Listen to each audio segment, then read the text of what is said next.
Hello friends, स्वागत है आप सबका अपना चैनल केजिन क्लासेस 786 पे।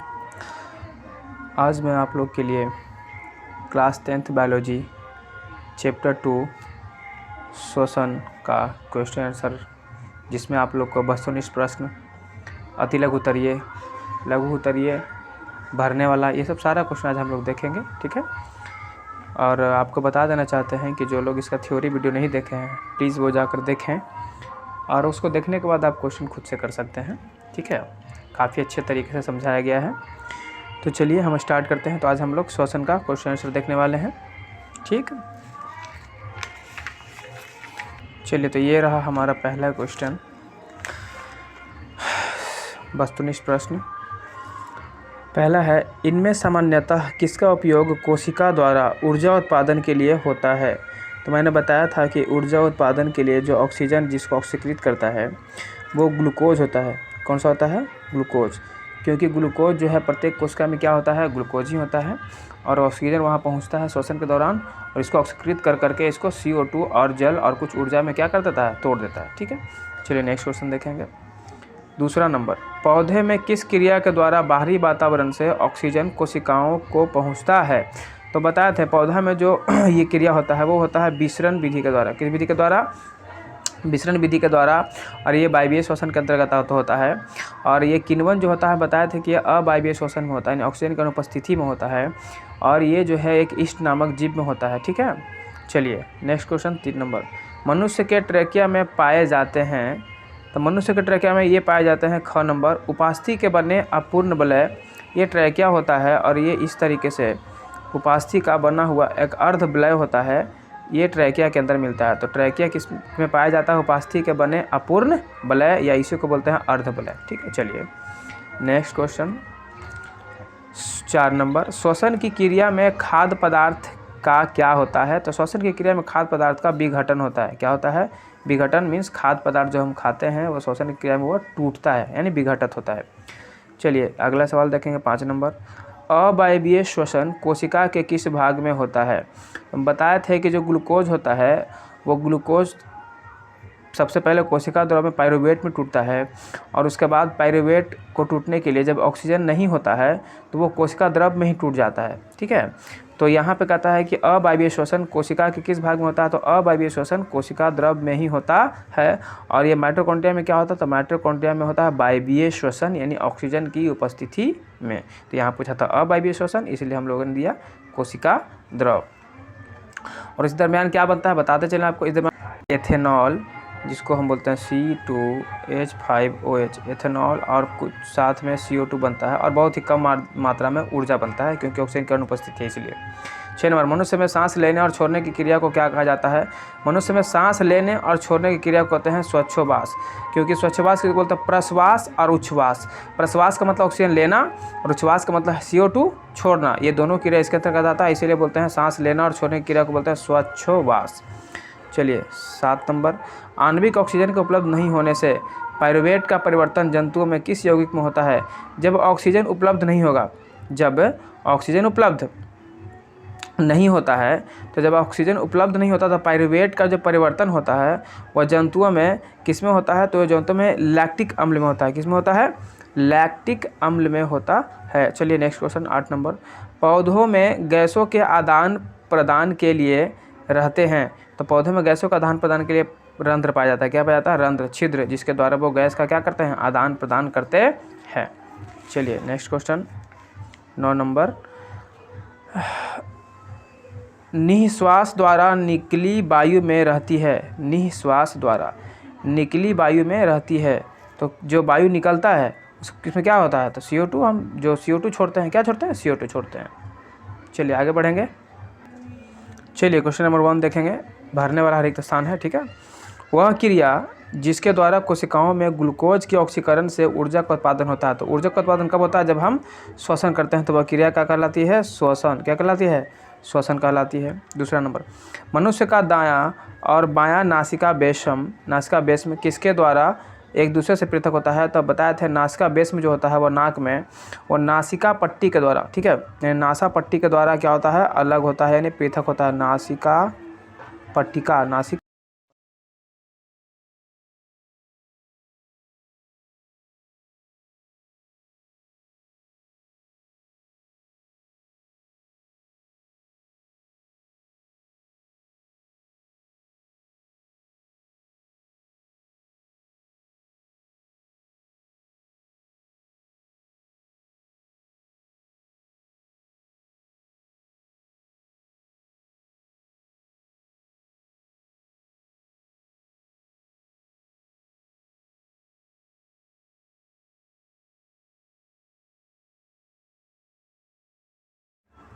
माइटोकॉन्ड्रिया में पूर्ण होता है, माइटोकॉन्ड्रिया में पूर्ण होता है। 6 नंबर, कीटों के खालिस्तान में हीमोग्लोबिन या उसके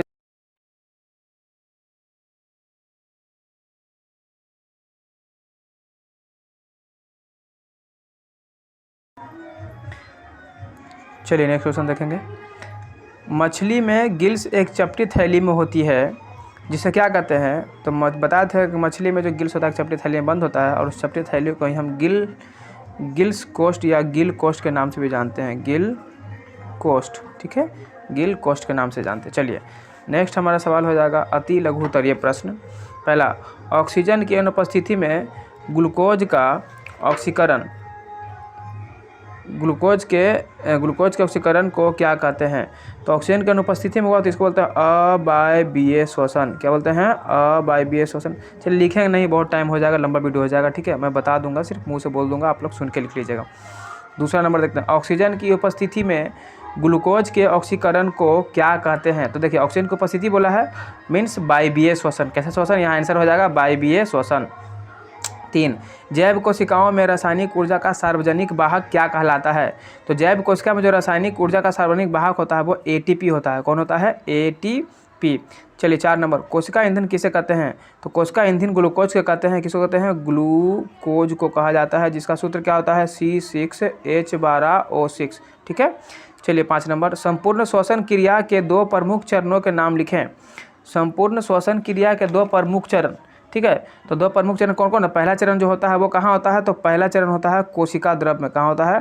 कोशिका द्रव में जो ग्लूकोज टूटता है पायरुवेट में, 2-3 कार्बन अणु वाला में टूट जाता है। उसके बाद पायरुवेट पूर्ण रूप से टूट जाता है कहाँ? तो माइटोकॉन्ड्रिया में। कहाँ टूटता है? तो माइटोकॉन्ड्रिया में। चलिए तो पहला में होगा कोशिका द्रव एवं माइटोकॉन्ड्रिया, ये 2 चरण है। 6 नंबर, श्वसन जीवों के लिए क्यों आवश्यक है? तो देखिए श्वसन जो है वह जीवों के लिए क्यों आवश्यक है, तो बताते चलें कि जीवों में ऊर्जा के उत्पादन के लिए श्वसन जरूरी है। चलिए नेक्स्ट क्वेश्चन, श्वसन की प्रक्रिया में उपोत्पाद के रूप में क्या मुक्त होता है? तो श्वसन की क्रिया में जो मुक्त होता है वो होता है CO2। क्या होता है? CO2 मुक्त होता है। चलिए श्वसन के 2 चरणों में किस आधार पर बांटा गया है? तो श्वसन के 2 चरणों को ऑक्सीजन के उपस्थिति के आधार पर बांटा गया है। ये हमारा हो गया आंसर। चलिए हम चलेंगे अब नेक्स्ट क्वेश्चन की तरफ। चलिए हमारा नेक्स्ट क्वेश्चन है 9 नंबर, अवायवीय श्वसन किसे कहते हैं? अवायवीय मीन्स वायु की अनुपस्थिति रहेगा तो बोलेंगे कि वैसा श्वसन, यानी कि सीधे कह सकते हैं कि ऑक्सीजन की अनुपस्थिति, अवायवीय ना, हाँ, ऑक्सीजन की अनुपस्थिति में श्वसन की क्रिया को अवायवीय श्वसन कहते हैं। हो गया आंसर। चलिए 10 नंबर, वायवीय श्वसन की क्रिया किस स्थिति में आरंभ होती है? तो वायवीय श्वसन की क्रिया ऑक्सीजन की उपस्थिति में आरंभ होती है। चलिए क्लियर हो गया। 11 नंबर, पायरुवेट का पूर्ण ऑक्सीकरण किस चरण में होता है? तो पायरुवेट का पूर्ण ऑक्सीकरण जो है वह द्वितीय चरण में होता है, और कहाँ होता है? माइटोकॉन्ड्रिया में होता है। चलिए 12 नंबर, पौधे में श्वसन गैसों का आदान प्रदान किन अंगों से होता है? तो बताया था पौधे में श्वसन के लिए तो ऐसे 3 अंग था, पत्ती था, तना था और जड़ था। पत्ती में किससे होता है? तो रंध्र से होता है, तना में बात रंध्र होता है, और जड़ में मूल रोम से होता है। तो यहाँ पे बोला आदान प्रदान किन अंगों से होता है, तो सीधे यहाँ पे क्या बोलेंगे? रंध्र के माध्यम से। आंसर हो जाएगा रंध्रों के माध्यम से। चलिए 13 नंबर, पौधे में गैसों का विनिमय किस क्रिया से होता है? तो बताए थे पौधे में जो गैसों का विनिमय होता है विसरण। कौन सा क्रिया होता है? विसरण क्रिया से होता है। 14 नंबर, अमीबा तथा पैरामीशियम में श्वसन शरीर की कौन सी संरचना के माध्यम से होता है? देखिए वो कोशिका झिल्ली के माध्यम से करता है, कोशिका झिल्ली के द्वारा करता है, लेकिन माध्यम बोल रहा है तो इसमें भी विसरण माध्यम से ही होता है। तो यहाँ आंसर हो जाएगा विसरण माध्यम, ठीक है, कोशिका झिल्ली के द्वारा विसरण माध्यम से। 15 नंबर, मछली के श्वसन अंग का नाम लिखे। तो बताया था मछली को श्वास लेने के लिए उसमें होता है गिल्स। क्या होता है? गिल्स। और गिल्स जो है आप लोग देखते होंगे कि गिल्स क्या करता है कि गिल्स पानी को अंदर लेते रहता है, तो ऐसा लगता होगा कि पानी शायद वो पी रहा, पानी नहीं पीता है, वो पानी साइड से निकल जाता है और वो ऑक्सीजन को अंदर ग्रहण कर लेता है। तो मछली में जो श्वसन अंग होता है वो होता है गिल्स। क्या होता है? गिल्स। चलिए 16 नंबर, स्थलीय कीट तथा मनुष्य के श्वसन अंगों के नाम लिखें। देखिए स्थलीय कीट में होता है, बताते हैं कीट वर्ग में होता है ट्रैकिया, जिसको हिंदी में बोलते हैं श्वास नली, और मनुष्य में जो श्वसन अंग होता है वो होता है फेफड़ा। ये देखिए ये सारा चीज़ बहुत अच्छे ढंग से पढ़ाया गया है। आपसे रिक्वेस्ट है कि आप मेरे वीडियो को ज़रूर जाकर देखें। आप 100% इस क्वेश्चन का जवाब खुद से दे लीजिएगा वो वीडियो देखने के बाद, ठीक है। चलिए 17 नंबर, स्थलीय कीटों में पाए जाने वाले श्वसन का प्रकार क्या कहलाता है? जो स्थलीय कीटों में पाए जाने वाले जो श्वसन होता है, श्वसन का प्रकार क्या कहलाता है? तो वायवीय श्वसन। क्या कहलाएगा? वायवीय श्वसन। यहाँ पे लिखा जाएगा वायवीय श्वसन। वर्टिब्रेटा के 2 ऐसे वर्गों के नाम लिखे जिनमें श्वसन केवल फेफड़ा से होता है। फेफड़ा से कौन करता है? मेढक भी करता है, मनुष्य भी करता है। तो मनुष्य और मेढक दे दीजिएगा। मनुष्य में श्वसन क्रिया में प्रयुक्त संपूर्ण अंगों के नाम लिखें। मनुष्य में श्वसन क्रिया में प्रयुक्त संपूर्ण अंगों का नाम लिखें। तो संपूर्ण अंग का यहाँ पर क्या करना है? नाम लिखना है। तो देखिए संपूर्ण अंग का नाम लिख दीजिएगा। सबसे पहले हम हवा कहाँ लेते हैं जी? तो नाक में लेते हैं। और नाक से हमारा हवा कहाँ जाता है? तो नाक से हमारा हवा जाता है ट्रेकिया में, जिसको हिंदी बोलते हैं श्वास नली। क्या बोलते हैं? श्वास नली। और ट्रेकिया से कहाँ जाता है? फेफड़ा में। फेफड़ा में बहुत सारा भाग है, जैसे देखो सबसे पहले तो ब्रोंकस होता है। क्या होता है? ब्रोंकस।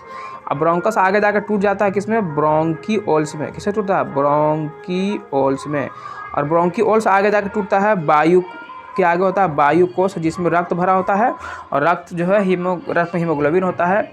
और वो क्या करता है कि हवा ऑक्सीजन खींच लेता है हवा से, और हीमोक्सीकरण के द्वारा वो आगे चला जाता है, ठीक है ना। मतलब हीमोग्लोबिन ऑक्सीजन को खींच करके आगे लेके चला जाता है। इस प्रकार श्वसन का ही पूरा क्रिया दिखा दिया। नाक से गया ट्रेकिया में, ट्रेकिया से गया ब्रोंकस, ब्रोंकस से ब्रोंकीओल्स, ब्रोंकीओल्स से वायु कोश। चलिए 21 नंबर, पचे हुए भोज्य पदार्थ से ऊर्जा का उत्पादन किस क्रिया से होता है? तो पचे हुए भोज्य पदार्थ से ऊर्जा का उत्पादन श्वसन की क्रिया से होता है। किस क्रिया से होता है? श्वसन की क्रिया से होता है। ईस्ट में पाइरुवेट से एथेनॉल किस क्रिया द्वारा बनता है? तो ईस्ट में पाइरुवेट से एथेनॉल हम बताया था किण्वन क्रिया के द्वारा बनता है। किस? किण्वन। 23, ज़्यादा चलने के बाद हमारी मांसपेशियों में ऐंठन किस यौगिक के निर्माण से होता है? तो ज़्यादा चलने की वजह से हमारे शरीर में जो ऐंठन होता है वो ऑक्सीजन की कमी की वजह से होता है। और ऑक्सीजन की कमी होने से हमारे शरीर के मांसपेशियों में लैक्टिक अम्ल बनने लगता है, जिसके कारण हमारे शरीर में तेज दर्द ऐंठन होने लगता है। 24 नंबर, श्वसन के प्रथम चरण में बने पाइरुवेट का पूर्ण ऑक्सीकरण कहाँ होता है? तो श्वसन के प्रथम चरण में बने पाइरुवेट का पूर्ण ऑक्सीकरण, तो पूर्ण ऑक्सीकरण होता है माइटोकॉन्ड्रिया में। कहाँ होता है? माइटोकॉन्ड्रिया में। पहला चरण इसका हो रहा था कोशिका द्रव्य में। चलिए नेक्स्ट क्वेश्चन 25 नंबर, ग्रसनी कंठ द्वार के नीचे कहाँ खुलती है? जो ग्रसनी होता है वो कंठ द्वार के नीचे कहाँ खुलती है? तो ग्रसनी कंठ द्वार के ठीक नीचे क्या होता है? लैरिंग्स होता है। क्या होता है? लैरिंग्स। यानी ग्रसनी कंठ द्वार के नीचे लैरिंग्स में खुलता है। लैरिंग्स को हिंदी में बोलते हैं स्वर यंत्र, ठीक है ना। 26 नंबर,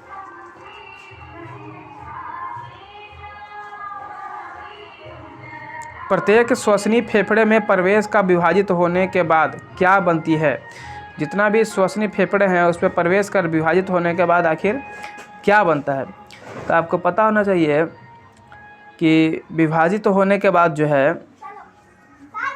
क्या पूछ रहा है भाई? प्रत्येक, अच्छा श्वसनी, हाँ सॉरी, श्वसनी बोले तो ब्रोंकल्स। और ब्रोंकल्स आगे जाने के बाद फेफड़ा में विभाजित होता है और वो 2 भाग में बढ़ता है। इस तरीके से फेफड़ा के अंदर जाकर घुस जाता है, ठीक है ना। और यहीं पर ऐसे से निकलता है, तो इसको बोलते हैं ब्रोंकीओल्स यानी श्वसनिकाएँ। तो यहाँ पर जवाब हमारा हो जाएगा कि प्रत्येक श्वसनी फेफड़ा में प्रवेश कर विभाजित होने के बाद श्वसनिकाएँ यानी ब्रोंकीओल्स बनाती है। 27 नंबर, मनुष्य के शरीर में फेफड़ा कहाँ अवस्थित होता है? तो बताया था मनुष्य के शरीर में फेफड़ा वक्ष गुहा में अवस्थित होता है। 28 नंबर, वक्ष गुहा के पश्च भाग में अवस्थित एक गुंबद के आकार की संरचना को क्या कहते हैं? तो एक गुंबद के आकार की संरचना को हम क्या कहते हैं? तो हम बोलते हैं डायफ्राम। क्या बोलते हैं? डायफ्राम। देखिए बार बार बता रहे हैं, इस सब वीडियो में बहुत अच्छे से समझाए हैं। और आप लोग थोड़ा हमारे वीडियो को शेयर कीजिए, एक प्यारा सा कमेंट भी दीजिए। अपने दोस्तों में जितने भी क्लास 10th के बच्चे हैं सबको वीडियो काफ़ी मात्रा में शेयर कीजिए, ताकि ज़्यादा से ज़्यादा बच्चों तक ये वीडियो पहुंच सके, उसको लाभ मिल सके। ऐसा नहीं कि आप खुद देख के आप अपने तक रख लें, आप एक शेयर कर दीजिए। शेयर करने में आपका कुछ नहीं जाता है, ठीक है। और थ्योरी का वीडियो ज़रूर देखिए, थ्योरी का वीडियो देखिएगा, आपको 100% समझ में आएगा। वादा करता है निश्चित कोई दिक्कत नहीं होगा, ठीक है। आप खुद से इसका जवाब दीजिएगा। चलिए नेक्स्ट क्वेश्चन, हीमोग्लोबिन कहाँ अवस्थित रहता है? तो हीमोग्लोबिन कहाँ होता है भैया? रक्त में होता है। और हीमोग्लोबिन की वजह से ही तो हमारा खून लाल दिखाई देता है, देता है कि नहीं देता है? और इसमें पूछेगा रक्त में कौन सा तत्व पाया जाता है? तो बोलिएगा लोहा यानी आयरन। चलिए हम चलते हैं अब नेक्स्ट क्वेश्चन की तरफ। अब नेक्स्ट क्वेश्चन हमारा 30 नंबर है। क्या कहता है कि रक्त से फेफड़े में आया कार्बन डाइऑक्साइड का बची हवा के साथ निकलने की क्रिया को क्या कहते हैं? तो बोले थे निकलने की क्रिया को बोलते हैं उच्छ्वास। क्या बोलते हैं? उच्छ्वास बोलते हैं, यानी इससे CO2 बाहर निकलता है। और एक होता है प्रच्छ्वास, जिससे ऑक्सीजन हम ग्रहण करते हैं, O2 को क्या करते हैं? लेते हैं। यहाँ बोला निकालने की क्रिया, तो उसको बोलते हैं उच्छ्वास। और प्रच्छ्वास और उच्छ्वास की क्रिया एक साथ की क्रिया को ही बोलते हैं श्वासोच्छ्वास। चलिए अब देखते हैं लघु उत्तरीय प्रश्न। श्वसन सजीवों के लिए क्यों अनिवार्य है? अभी आपको पहले जवाब दिया है श्वसन सजीवों के लिए क्यों अनिवार्य है, तो यहाँ पर आपको आंसर में देना है कि सजीवों में ग्लूकोज के ऑक्सीकरण के फलस्वरूप ऊर्जा का उत्पादन के लिए श्वसन जरूरी है। बस आंसर। दूसरा, श्वसन की परिभाषा लिखें, तो आप यहाँ पे श्वसन का परिभाषा लिख दीजिएगा। क्या लिखिएगा कि श्वसन वे सारी क्रियाओं के सम्मिलित रूप को कहते हैं जिसमें सजीवों में ऊर्जा का उत्पादन होता है। चलिए नेक्स्ट क्वेश्चन। संपूर्ण श्वसन की प्रक्रिया को समीकरण से दर्शाएं। तो संपूर्ण श्वसन की समीकरण से दर्शाना है, तो ये आपको दिखा देते हैं हम, चूँकि बताने में बहुत टाइम लग जाएगा, काफ़ी लंबा वीडियो बन जाएगा, तो ये आपको हम दिखा देते हैं। आप लोग इसका स्क्रीनशॉट चाहिएगा तो ले सकते हैं, ठीक है। चलिए ये देखिए हमारा 3 नंबर है ना, ये 3 नंबर का हमारा जवाब है। ये आपको डायग्राम यहाँ से बनाना होगा, ठीक है, यहाँ से डायग्राम बनाना होगा, और यहाँ से डायग्राम बनाने के बाद आपको इस तरीके से पूरा लिख देना है। ये हमारा हो जाएगा इसका आंसर 3 नंबर का। चलिए उम्मीद करते हैं आप लोग स्क्रीनशॉट इसका ले लिए होंगे।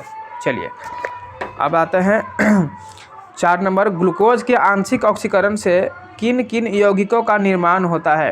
तो ग्लूकोज के आंशिक ऑक्सीकरण से किन किन यौगिकों का निर्माण होता है? जब आंशिक ऑक्सीकरण होगा तो बताया था इसमें बनेगा एथेनॉल, साथ में बनेगा CO2 और एवं लैक्टिक अम्ल बनता है। वीडियो देख लीजिए, आपको इसका आंसर खुद ही मिल जाएगा।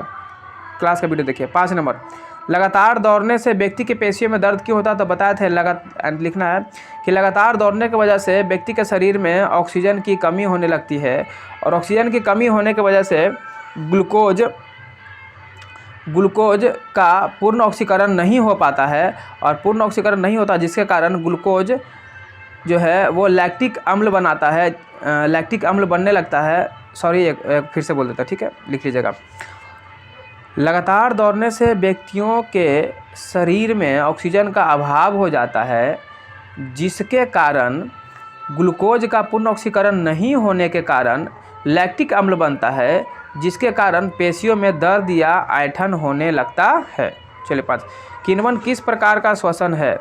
तो किण्वन किस प्रकार का श्वसन है और यह कहाँ होता है? तो किण्वन जो है वह अवायवीय श्वसन होता है, और यह ईस्ट में होता है। कहाँ होता है? ईस्ट नामक जीव में होता है। श्वास नली या ट्रैकिया क्या है? तो श्वास नली या ट्रैकिया उपास्थि का बना हुआ अपूर्ण वलय होता है। हो गया आंसर। 8। मछलियों में गिल्स कहाँ अवस्थित होता है? तो मछलियों में गिल्स जो अवस्थित होता है एक चपटी थैली होता है जिसको बोलते हैं गिल्स कोष्ठ। तो गिल्स कोष्ठ में उपस्थित होता है। मानव शरीर की कौन सी संरचनाएं श्वसन अंगों का निर्माण करती है? तो मानव शरीर का कौन सा संरचनाएं जो है वह श्वसन अंगों का क्या करती है? निर्माण करती है। तो श्वसन अंग का निर्माण कैसे करती है? जैसे पहले हो जाएगा हमारा नाक। पहले लिखना है नाक, फिर ऐसे डैश देना है, और नाक लिखने के बाद फिर लिखना है नाक, क्योंकि हम कोई भी हवा लेते हैं तो नाक में लेते हैं। कहाँ लेते हैं? सबसे पहले नाक में जाता है। नाक से हमारा नाक के अंदर होता है छिद्र, नासिका छिद्र। यहाँ हो जाएगा नासिका छिद्र। उसके बाद फिर डैश दे करके लिखना है क्या? उसके बाद होता है हमारा फेरिंग्स। फेरिंग्स के बाद आपको मिलेगा लैरिंग्स। लैरिंग्स के बाद मिलेगा ट्रेकिया, और ट्रेकिया के बाद मिलेगा फेफड़ा। क्या मिलेगा? फेफड़ा। चलिए लिख देते हैं। देखिए यहाँ सबसे पहले हम कोई भी हवा लिए तो नाक में, ठीक है, नाक में लिए। नाक के बाद हमारा चल गया कहाँ? नासिका छिद्र। नासिका छिद्र जो नाक के अंदर 2 छेद होता है ना, उसी को बोलता है नासिका छिद्र। नासिका छिद्र से जब आगे बढ़िएगा तो आपको मिलता है फेरिंग्स। क्या मिलता है? फेरिंग्स। फेरिंग्स से आगे बढ़िएगा तो आपको मिलेगा लैरिंग्स। क्या मिलता है? लैरिंग्स। और लैरिंग्स से आगे बढ़िएगा तो आपको मिलेगा ट्रेकिया। क्या मिलेगा? ट्रेकिया। और ट्रेकिया से आगे बढ़िएगा तो आपको मिल जाएगा फेफड़ा, जिसमें ब्रोंकल्स, ब्रोंकियोल्स, वायुकोश सब पाया जाता है। चलिए अब हम चलेंगे दीर्घ उत्तरीय प्रश्न की तरफ। तो दीर्घ उत्तरीय प्रश्न ज़्यादा आप लोगों को नहीं बताएंगे क्योंकि वीडियो काफ़ी लंबा हो जाएगा। और ऐसे देखिए, इसमें आपको अवायवीय एवं वायवीय श्वसन के विभेदों को स्पष्ट करें, इसके लिए आप वीडियो हमारा देखिए, ठीक है। उसमें बहुत अच्छे ढंग से बताया गया है, आप उसको वहाँ से लिख लीजिएगा, इसका आंसर हो जाएगा। और ये काफ़ी इंपॉर्टेंट क्वेश्चन है एग्जाम के दृष्टिकोण से, एकदम इसको स्टार VVI मार के रख लीजिएगा, ठीक है। दूसरा, पाइरूवेट के विखंडन के विभिन्न पथों के बारे में लिखें। अभी जो पाइरूवेट के विखंडन के विभिन्न पथों के बारे में लिखे थे, इसके बारे में भी वीडियो में बता दिया गया है, आप वहाँ से जा करके हमारे वीडियो को देख सकते हैं और उसका आंसर ले सकते हैं। पाइरूवेट सबसे पहले टूटता है, पाइरूवेट के विभिन्न पथों के बारे में लिखे तो जो बताए थे 3 विधि में टूटेगा, ऑक्सीजन की अनुपस्थिति में, ऑक्सीजन की उपस्थिति में, ऑक्सीजन के अभाव में, तीनों कंडीशन में ये बनाएगा। पूरा डिटेल से इसको लिखना है और लिखने के बाद उसको कुछ डिटेल्स में लिखना, लॉन्ग टाइप में लिखना, ठीक है। यहाँ वीडियो बहुत लंबा हो जाएगा, इसलिए इसमें आपको नहीं बताएंगे। चलिए 3 और 4, 5 ये उतना इंपॉर्टेंट नहीं रखता है, ठीक है ना, ये उतना इंपॉर्टेंट नहीं है आपको। चलिए 6 नंबर देखिए, मनुष्य के श्वसन अंगों की रचना का वर्णन करें। इसके लिए भी आपको हमारा वीडियो देखना पड़ेगा, क्योंकि वो भी काफ़ी अच्छे से समझाया गया। मनुष्य के श्वसन अंगों के बारे में पूरा फिगर बना करके और सारे अच्छे से समझा दिए हैं, तो आप इसके लिए भी हमारे वीडियो को देख लीजिए, फ़ायदा ही करेगा आप लोग को, नुकसान तो करेगा नहीं। 7 नंबर, मनुष्य में श्वसन की क्रिया का वर्णन करें। ये भी बता दिया गया है बहुत अच्छे तरीके से कि मनुष्य में श्वसन की क्रिया किस तरीके से होता है, हमारा फेफड़ा कैसे काम करता है, वो सारा बताया गया, आप वहाँ से देख सकते हैं। श्वसन एवं स्वच्छवास के बीच क्या विभेद है, तो श्वसन, तो यहाँ श्वसन का परिभाषा दे देना है, स्वच्छवास का परिभाषा यहाँ पर दे देना है। तो लिख देना है श्वसन के बारे में कि श्वसन वे सारी क्रियाओं का सम्मिलित रूप होता है जिसमें सजीव शरीर में ऊर्जा का उत्पादन करता है, ठीक है। लेकिन स्वच्छवास की प्रक्रिया में मनुष्य जो है वातावरण से ऑक्सीजन ग्रहण करता है और ग्रहण करने के पश्चात शरीर में जो श्वसन के दरमियान जो CO2 गैस बनता है, उस CO2 गैस को शरीर से बाहर निकालने की क्रिया को क्या कहते हैं, स्वच्छवास कहते हैं। इसको थोड़ा सा लॉन्ग करके लिख देना, ठीक है, आंसर हो जाएगा आप लोग का। फिर कहता है कोशिकीय श्वसन का वर्णन करें। अब यहाँ पे कोशिकीय श्वसन का वर्णन करना है, तो चलिए इसको बता देते हैं, है ना, आप इसको लिख लीजिएगा सुन के। तो इसका आंसर बोलेंगे, ध्यान से सुनिएगा। इसमें लिखना है कि रक्त के माध्यम से ऑक्सीजन कोशिका में पहुंचता है, जहां कोशिका में कोशिकीय ईंधन, यानी कोशिकीय ईंधन क्या होता है, ग्लूकोज, यानी कोशिकीय ईंधन ग्लूकोज होता है, जो ऑक्सीजन की उपस्थिति में ग्लूकोज का विघटन होता है और CO2 जल और ऊर्जा बनाता है, और ये बना हुआ CO2 हमारे शरीर के लिए हानिकारक होता है। फिर यह CO2 रक्त में उपस्थित हीमोग्लोबिन, जो रक्त में उपस्थित हीमोग्लोबिन होता है, हीमोग्लोबिन के माध्यम से रक्त में मिल जाता है, और मिलकर फिर यह रक्त से होते हुए कहाँ पहुँचता है, जिस रास्ते से वो वापस आया था ना, उसी रास्ते से वापस यानी फेफड़ा तक पहुँच जाता है, और फेफड़े में आकर अन्य CO2 के साथ नाक के द्वारा वो बाहर निकल जाता है, ठीक है। ये इसका संपूर्ण आंसर था, और ये सारा चीज़ हम वीडियो में बताए हैं, थ्योरी की वीडियो में बताए हैं, इसलिए आपको बार बार बोल रहे हैं कि आप हमारे वीडियो को जाकर एक बार देख लीजिए, आपको सारा डाउट क्लियर हो जाएगा, कुछ डाउट नहीं बचेगा, और ये सारे सवाल का जवाब आपको यहीं से हमारे वीडियो से मिल जाएगा।